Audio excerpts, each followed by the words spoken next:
Hello everyone, welcome to Eagle IS Academy. To begin with, one of the most significant subject of UPSC preparation, that is polity. Polity आप अपने syllabus में two parts में पढ़ सकते हैं divide करके. First one is constitution and the second one is governance.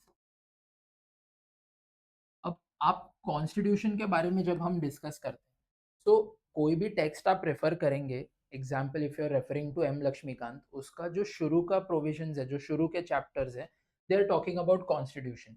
Constitution को समझने के लिए हम एक टाइमलाइन 1950 का ले लेते हैं. एक पार्ट हो जाएगा इसका प्री 1950 एंड एक है इसका पोस्ट 1950.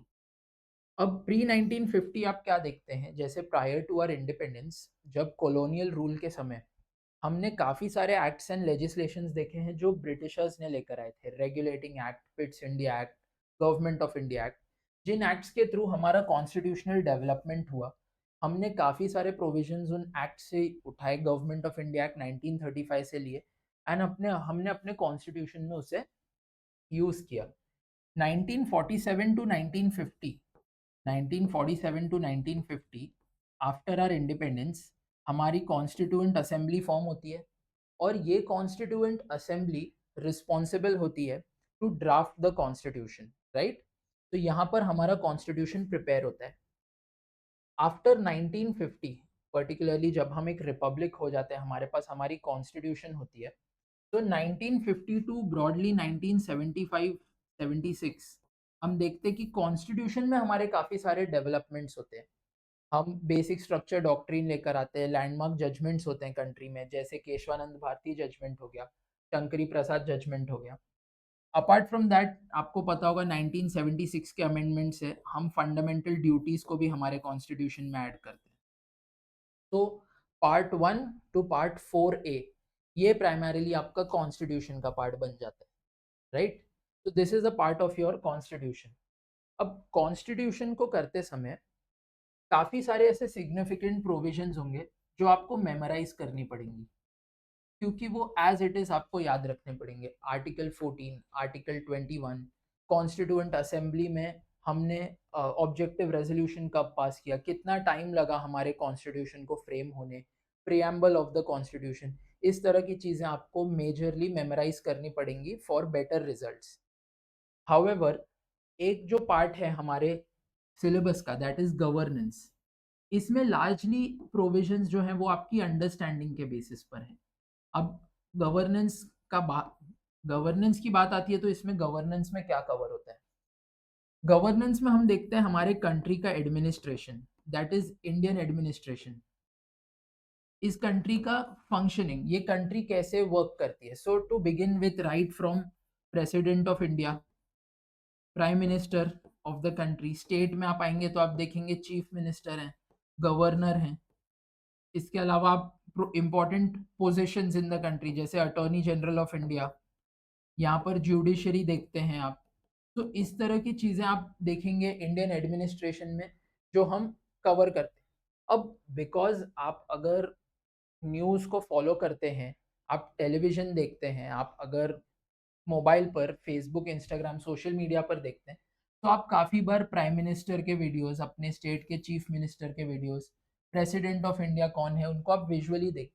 तो ये पार्ट से शुरू करने पर आपका कॉन्फिडेंस भी बिल्ड होता है, आपको पॉलिटी में इंटरेस्टिंग भी लगता है बिकॉज आप अपने कंट्री की एडमिनिस्ट्रेशन सीख रहे हैं, आप करंट अफेयर्स से रिलेट कर पाते हो. तो once you cover the part of governance, उसके बाद आप कॉन्स्टिट्यूशन पे जाएंगे. so according to me that will be very easier for you, right. So we will first begin with governance.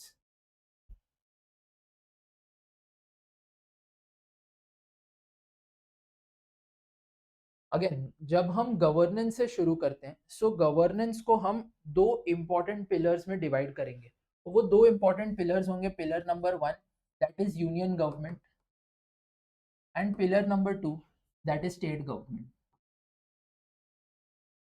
Before मैं आपके टॉपिक में जंप करूं, मैं आपको ये दोनों के ऊपर इसलिए भी थोड़े से इनपुट्स दे देना चाहता हूँ बिकॉज काफ़ी सारे एरियाज ओवरलैपिंग है क्योंकि हमने यूनियन में जो स्ट्रक्चर डिसाइड की थी गवर्नेंस की, हम वही स्ट्रक्चर स्टेट में भी फॉलो करते हैं.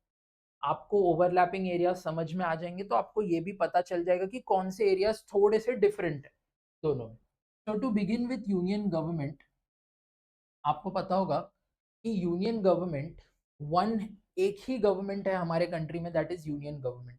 It is single government and it is established eight new Delhi, जो हमारे कंट्री का क्या है, कैपिटल है। स्टेट गवर्नमेंट मल्टीपल होंगे, हर स्टेट में हर स्टेट की एक कैपिटल होगी, उसमें आपको वहाँ की स्टेट गवर्नमेंट मिल जाएगी। अब जब मैं यूनियन गवर्नमेंट की बात करता हूँ, हमारे कॉन्स्टिट्यूशन फ्रेमर्स ने ये वाला वर्ड यूज किया है union, and central government word नहीं यूज किया है। जो आप day in day out news पर या अदर सोर्सेज पर पढ़ते होगे सेंट्रल गवर्नमेंट, हमने कॉन्स्टिट्यूशन में यूज किया है यूनियन। तो again reflecting to article 1, India that is Bharat shall be a union of states, इसलिए हम कॉन्स्टिट्यूशन में यूनियन वर्ड यूज करते हैं ना कि सेंट्रल। अब अगर आप एकदम कॉमन गवर्नेंस का स्ट्रक्चर बनाएंगे तो there are 3 arms, legislature, executive, judiciary, ये 3 आर्म्स होते हैं, राइट। अब लेजिस्लेचर, पहला एल, ये एल फॉर इनका फंक्शनिंग क्या होगा, L for law, law making. तो इनका काम होगा लॉज बनाना, लॉ मेकिंग। जैसे आप काफ़ी सारी बार न्यूज़ में देखते हैं कि नए लॉज आ रहे हैं, लॉज रिलेटिंग टू, अभी आप रीसेंट डेवलपमेंट्स देख रहे होंगे, जैसे बात हो रही है 33% रिजर्वेशन देने की to women, it is a law. ये लॉ बनाता कौन है, ये लॉ बनाता है यूनियन लेजिस्लेचर, इनका काम होता है लॉज बनाना। ई यानी कि एग्जीक्यूटिव्स, एग्जीक्यूटिव्स का काम क्या होता है, लॉ को इम्प्लीमेंट करना, यानी जो लॉज लेजिस्लेचर ने बनाए हैं उनको इम्प्लीमेंट करने का काम एग्जीक्यूटिव्स का होगा। वो इम्प्लीमेंट भी करेंगे, at the same time implement करते समय एग्जाम्पल उन्होंने किस तरह से इम्प्लीमेंट किया, क्या चैलेंजेस आए, कितना कॉस्ट लगा, ये सारा क्वेश्चन उनको लेजिस्लेचर पूछ सकता है और इन्हें आंसर करना पड़ेगा लेजिस्लेचर को, इन्हें आंसर करना पड़ेगा लेजिस्लेचर को कि हमें कितना कॉस्ट लगा, हमने कैसे इम्प्लीमेंट किया, etcetera. J stands for judiciary, I am sure आप सभी को पता होगा कि इनका काम क्या होता है, इनका काम होता है आपके लॉज को इंटरप्रेट करना, आपके लॉज को इंटरप्रेट करना। इंटरप्रेट करने के साथ साथ ये एक और काम भी करते हैं, ये आपके फंडामेंटल राइट्स को प्रोटेक्ट करते हैं। तो ये आपके फंडामेंटल राइट्स के गार्डियन भी हैं, they protect your fundamental rights. ये है हमारे बेसिक स्ट्रक्चर, ये है हमारा स्ट्रक्चर की गवर्नेंस कैसे काम करता है। अब इसमें मैं एक और एडिशन कर देता हूँ,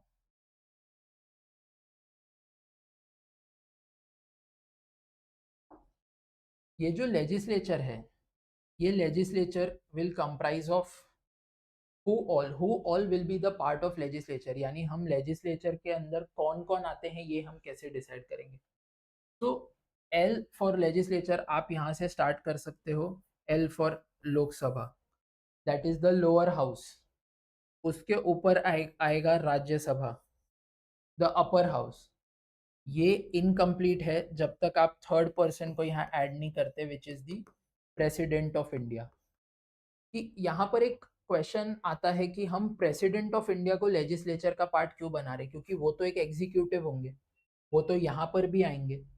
तो हम प्रेसिडेंट ऑफ इंडिया को लेजिस्लेचर का पार्ट इसलिए बोलते हैं क्योंकि कोई भी लॉ जब इंट्रोड्यूस होता है हाउस में तो वो बिल होता है। जब वो यहाँ लोकसभा में होगा तो बिल होगा, राज्यसभा में जाएगा तो बिल होगा, जब वो प्रेसिडेंट के पास जाता है और उनका सिग्नेचर मिलता है उस पर, तभी वो एक्ट बनता है। इसलिए बहुत इंपॉर्टेंट है कि प्रेसिडेंट को आप as functional member of the legislature देखिए, लेजिस्लेचर का काम नहीं हो सकता विदाउट प्रेसिडेंट। ये पीवाईक्यू भी है, सो अगर आपको एमसीक्यू आते हैं कि legislature comprises of Lok Sabha and Rajya Sabha only, तो वो स्टेटमेंट आपका रॉन्ग हो जाएगा। It will not comprise of Lok Sabha and Rajya Sabha only because it will have to comprise of the president of India. तो प्रेसिडेंट ऑफ इंडिया एक इंटीग्रल पार्ट हो गया। एग्जीक्यूटिव्स की हम लिस्ट देखते हैं, तो एग्जीक्यूटिव्स की हम लिस्ट कैसे बनाएंगे, राइट फ्रॉम द टॉप। सबसे पहले एग्जीक्यूटिव कौन होंगे, प्रेसिडेंट ऑफ इंडिया। तो इनका डबल रोल आ गया, इनका ऑलरेडी हमने अभी बात शुरू ही की और एक व्यक्ति का डबल रोल आ गया, इनका रोल लेजिस्लेचर में भी है, इनका रोल एग्जीक्यूटिव में भी है। तो प्रेसिडेंट ऑफ इंडिया, इसके बाद होंगे वाइस प्रेसिडेंट, इसके बाद होंगे प्राइम मिनिस्टर। प्राइम मिनिस्टर के साथ आपने ऑफन नोटिस किया होगा कि जब प्राइम मिनिस्टर होते हैं वो कुछ इंपॉर्टेंट पोर्टफोलियोज अपने फंक्शनिंग के लिए डिस्ट्रीब्यूट करते हैं मिनिस्टर्स के बीच में। जैसे आपको पता होगा इंडिया के फाइनेंस मिनिस्टर कौन है, तो निर्मला सीतारमन जी फाइनेंस मिनिस्टर है। एक्सटर्नल अफेयर मिनिस्टर जयशंकर जी हैं। होम मिनिस्ट्री अमित शाह जी के पास है। तो ये जो प्राइम मिनिस्टर ने अपने पोर्टफोलियोज डिवाइड किए, ये कौन होते हैं? ये होते हैं प्राइम मिनिस्टर की council of ministers. So 1, 2, 3, 4 and finally attorney general of India 5। ये 5 ही लोग यूनियन एग्जीक्यूटिव्स का पार्ट बनते हैं। President of India, vice president of India, prime minister, union council of ministers and attorney general of India. Remember ये भी एक PYQ है, आपको लिस्ट दे दी जाएगी सारे ऑप्शंस में, आपको केयरफुली वही ऑप्शन को पिक करना है जिसमें ये 5 जनों के नाम होंगे। वो आपको कंफ्यूज करने के लिए इसमें स्पीकर का नाम दे सकते हैं, चीफ जस्टिस ऑफ इंडिया का नाम दे सकते हैं, बट वो एग्जीक्यूटिव्स का पार्ट नहीं होते हैं। यही 5 लोग एग्जीक्यूटिव्स का पार्ट बनते हैं। एंड फाइनली यूनियन लेवल पे आई थिंक जुडिशरी आप सभी को पता होगा कि एक ही है वो, and that is supreme court of India, and वो बेस्ड है in New Delhi. So this is about legislature, executive and judiciary of the union. अगर मैं इसे कंपेयर करूँ स्टेट के साथ, लेजिस्लेचर, एग्जीक्यूटिव एंड जुडिशरी, अब यहाँ पे आपका काम इजी हो जाएगा अगर आपको यूनियन के बारे में पता होगा। तो अगर आपको यूनियन के बारे में अच्छे से पता है तो आपको यहाँ से यहाँ पर कॉपी पेस्ट करना है और सिर्फ नेम्स चेंज करने हैं। टू बिगिन विथ लेजिस्लेचर से स्टार्ट करते हैं। यहाँ पर एक लोअर हाउस थी, दैट इज कॉल्ड लोकसभा। यहाँ पर लोअर हाउस कहा जाएगा विधानसभा, दैट इज लेजिस्लेटिव असेंबली।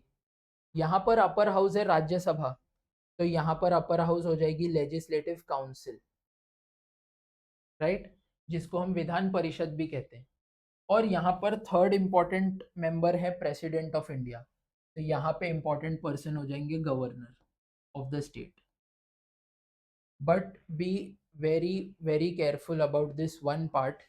ये जो आपको स्ट्रक्चर देखने मिल रहा है 3 टियर का स्टेट में, विधानसभा, Vidhan Parishad and the governor, ये स्ट्रक्चर आपको इंडिया के सिर्फ 5 स्टेट्स में मिलता है। प्रायर टू दिस आपको 6 स्टेट्स में मिलता था, जिसमें जम्मू कश्मीर भी एक पार्ट था। अब उनके पास लेजिस्लेटिव असेंबली है, वहाँ काउंसिल नहीं। सो यहाँ पर आपको ये जो स्ट्रक्चर देखने मिलता है, ये कौन से 5 स्टेट्स में आपको देखने मिलता है? Maharashtra, Karnataka, Andhra Pradesh, Telangana, UP and Bihar.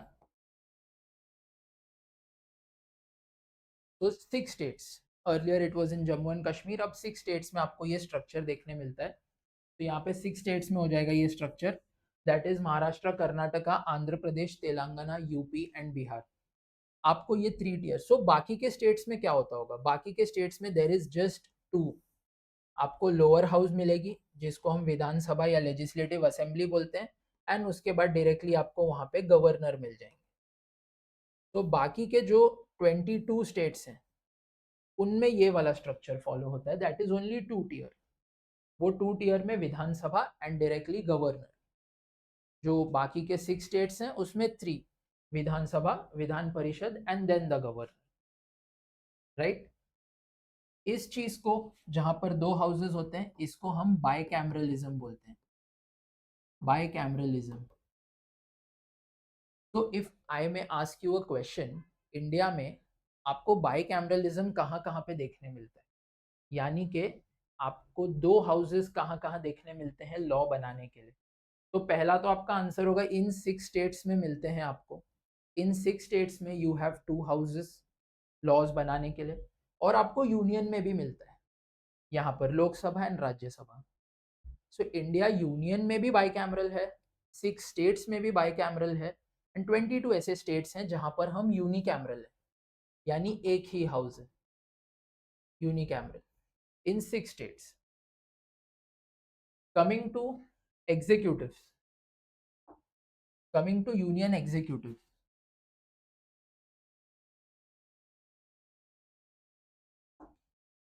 जब मैं एग्जीक्यूटिव्स की लिस्ट देखता हूँ एंड इन्हें यूनियन के साथ कंपेयर करता हूँ, पहले थे प्रेसिडेंट ऑफ इंडिया, यहाँ पर हो जाएंगे governor of the state.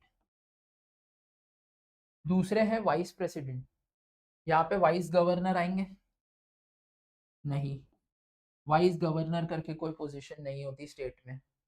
Next है प्राइम मिनिस्टर, आपके स्टेट के होंगे एक chief minister.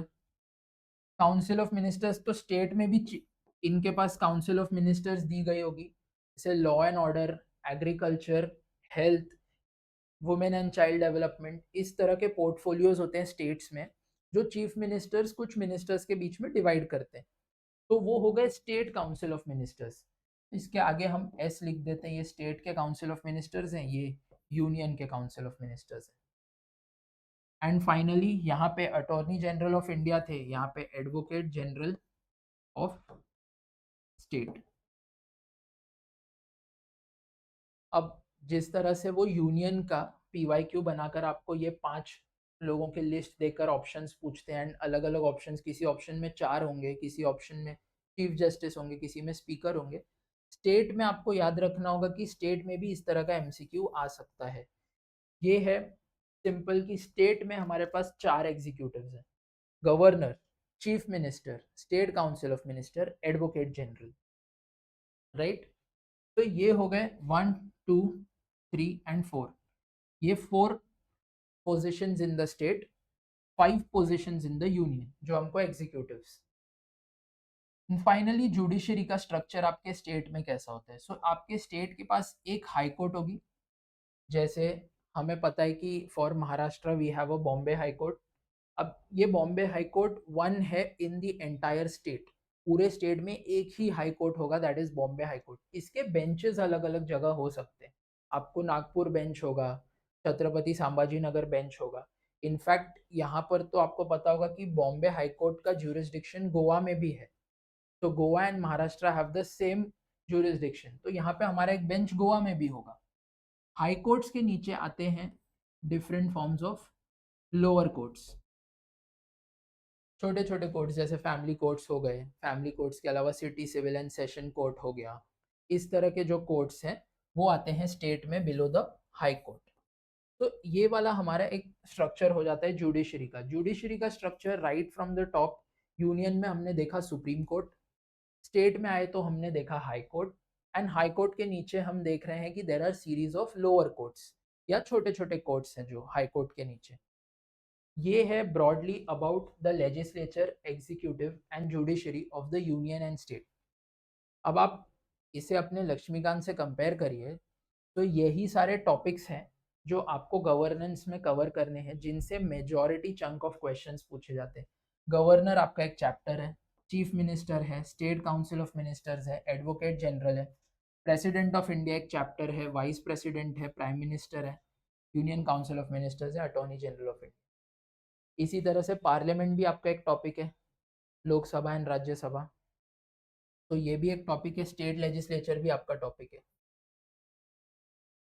And finally judiciary तो आपका टॉपिक है ही, important topic for your syllabus, supreme court, high court and the lower courts. तो ये broadly this is the structure कि हम कैसे प्रोसीड करेंगे। We will begin with executives.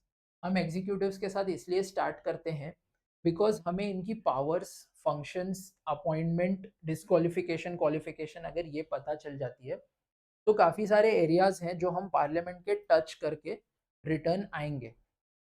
दूसरी फेमिलियरिटी कि आप एग्जीक्यूटिव्स को day in day out social media पर, टीवी पर देखते हैं, तो आपके लिए ये आसान हो जाएगा। तो we will begin with union first and then move on to state. पहले हम शुरू करेंगे यूनियन में द प्रेसिडेंट ऑफ इंडिया।